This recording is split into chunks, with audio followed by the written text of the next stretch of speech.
Épargne retraite bien préparée demain, mais aussi bien déclarée aujourd'hui. Voilà le sujet qui va nous animer à présent avec Bruno Lourenço, le directeur commercial de RS. Bonjour Bruno. Bonjour Nicolas. Merci d'être avec nous dans Parlons Placement. On va parler donc de la préparation de sa retraite, peut-être aussi dans un deuxième temps dans cette émission du sujet qui nous anime en ce moment, la déclaration fiscale.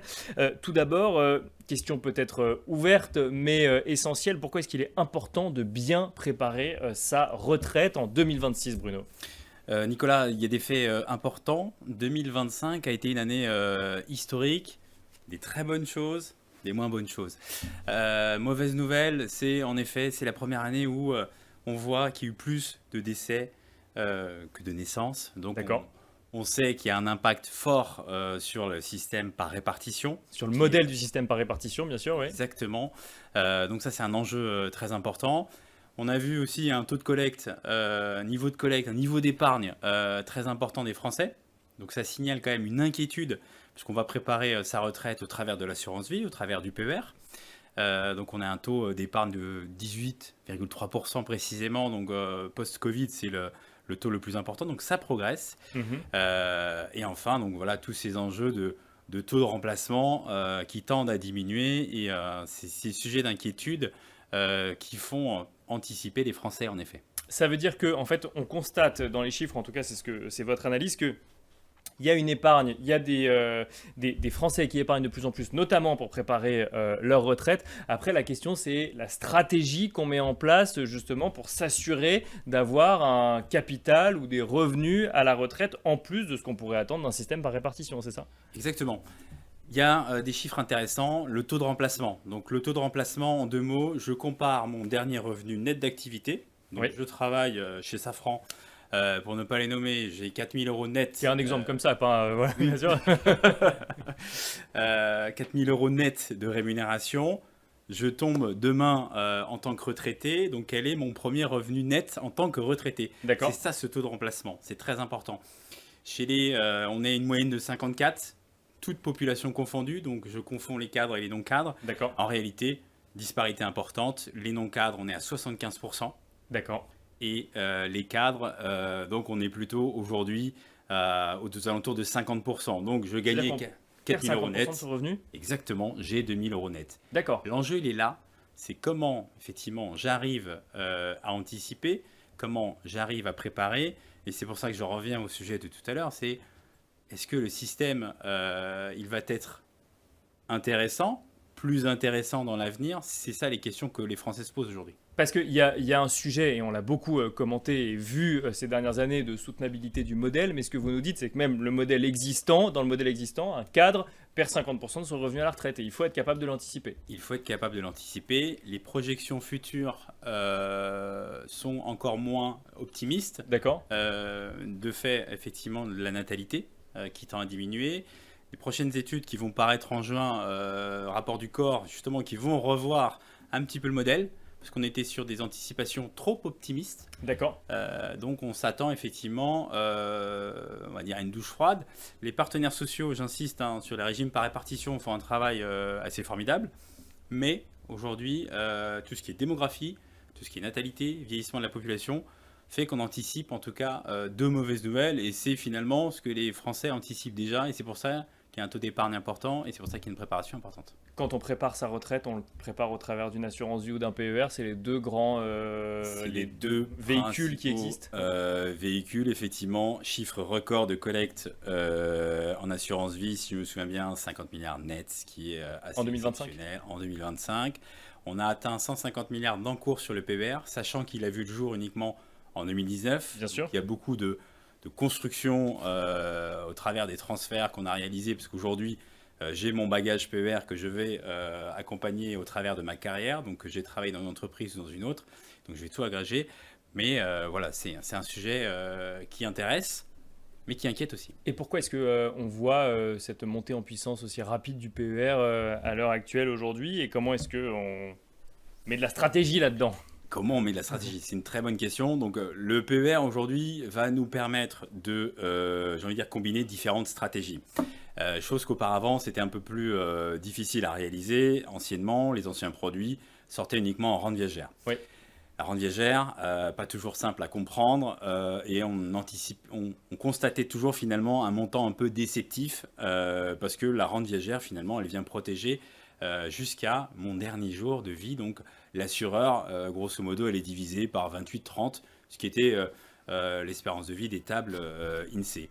Et donc aujourd'hui le PER nous permet plutôt que d'avoir une rente viagère, donc on peut faire du capital à la sortie, de la rente, les deux, voire transmettre une partie du capital qu'on n'aurait pas consommé.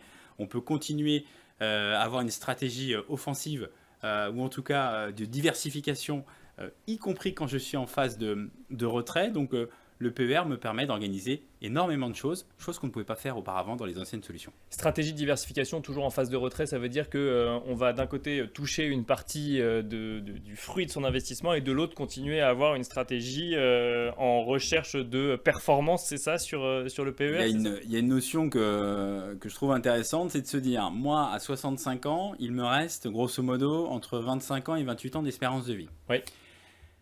Si je ressors tout d'un coup, finalement ma fiscalité, elle n'est pas intéressante. Oui, parce qu'on rappelle qu'il y a effectivement une fiscalité intéressante à l'entrée, mais qu'on récupère à la sortie des investissements réalisés dans le PER. Et vous l'avez compris, le taux de remplacement faisant que j'ai quand même une diminution de mes revenus, donc en théorie j'ai très souvent une diminution de mon taux marginal d'imposition. Donc les deux fonctionnent plutôt bien. Mais si j'ai 25 ans de préparation à faire, ce que je pense intéressant, c'est plutôt de se mobiliser sur 5 ans, faire un étage, premier étage de la fusée, où je vais, voilà, ça c'est les capitaux que je vais avoir nécessairement besoin et que j'ai besoin de mobiliser potentiellement rapidement. Donc plutôt une phase court-termiste, moyen terme entre 5 et 15 ans, et pourquoi pas long terme entre 15 et au-delà, et me réserver pourquoi pas une partie aussi pour la transmission que je pourrais puiser si j'en ai besoin. Oui, parce que pour bien comprendre, quand on parle de 25 ans d'espérance de vie à partir du moment où on arrive à la retraite, on reste d'un point de vue de l'épargne sur un sujet de long terme à partir du moment où on continuerait à investir certains des actifs qu'on a sur son PER. Et donc, c'est l'avantage de pouvoir piloter de cette manière-là. On peut piloter de cette manière-là. C'est effectivement une logique d'épargne longue. C'est contre-intuitif, mais en réalité, moins je suis averse au risque, plus je peux aller chercher du rendement, y compris en phase de retrait.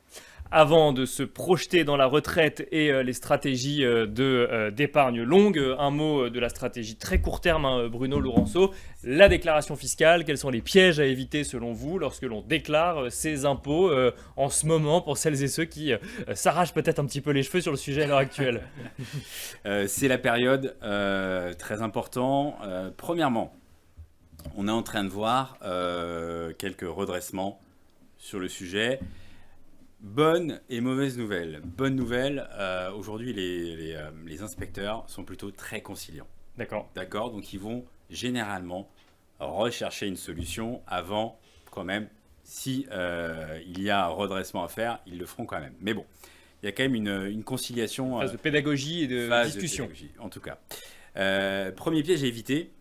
Il y en a d'autres. Premier piège à éviter. Ce qui est reporté dans ma déclaration d'impôt n'est pas forcément juste. D'accord. Même quand c'est marqué par l'administration fiscale? Même quand c'est scrupuleusement inscrit par l'administration fiscale. Donc il faut refaire le calcul. Il faut s'assurer effectivement qu'on a bien les bonnes cotisations à pouvoir déduire. Donc ça, c'est le premier exercice. C'est je ne fais pas confiance à 100%, c'est un indicateur, mais à ce qui est postulé, enfin inscrit dans l'administration fiscale. Je recalcule, je suis le seul à tout savoir sur mon épargne, donc je recalcule. Je suis gardien et garant de ma déclaration. D'accord. Ça, c'est le premier piège. Premier piège. Est-ce qu'il y a d'autres pièges à éviter? Il y a d'autres pièges. Déjà, ce que j'ai versé, il faut le reporter. Hein. Bien sûr. On dit ça, mais bon, ça va mieux en le disant. Pourquoi? Parce que si je ne le déclare pas, finalement, je n'ai pas d'avantage fiscal, mais je vais payer ma fiscalité en sortie. Donc, on a ce sujet-là, quand même, qui est important. D'autres pièges, la case 6QR. Donc, quand je vais profiter potentiellement du plafond de mon conjoint, je dois absolument cocher cette case. Ce n'est pas automatique. D'accord. Ça, c'est assez important. Et l'ordre de consommation, très simple. Je consomme en intégralité d'abord mes plafonds, puis après, je viens grignoter, entre guillemets, les plafonds de mes conjoints. Et enfin, l'un des pièges les plus importants, c'est sur la partie épargne d'entreprise. Parfois, l'administration ne reçoit pas les cotisations dans l'entreprise et c'est ce qui fait que ma déclaration potentiellement elle est erronée. Donc, si j'ai bénéficié de transfert de jours de repos, si j'ai de la retraite supplémentaire, Perrot article 83, et aussi pour les travailleurs non salariés, il y a un calcul un peu plus complexe de savoir qu'est-ce qu'il faut reporter ou pas sur ma déclaration d'impôt. Donc, on a assez rapidement, on peut se prendre les pieds dans le tapis assez rapidement en réalité. Donc, il est important de l'anticiper et d'anticiper les pièges effectivement potentiels. Merci Bruno Laurenceau, je rappelle que vous êtes directeur commercial de RS. Merci à toutes et tous également de nous avoir suivis en direct. Je vous donne rendez-vous le mois prochain pour un nouveau numéro de Parlons Placement. Et d'ici là, je vous invite à retrouver les replays qui seront très prochainement publiés. À très vite.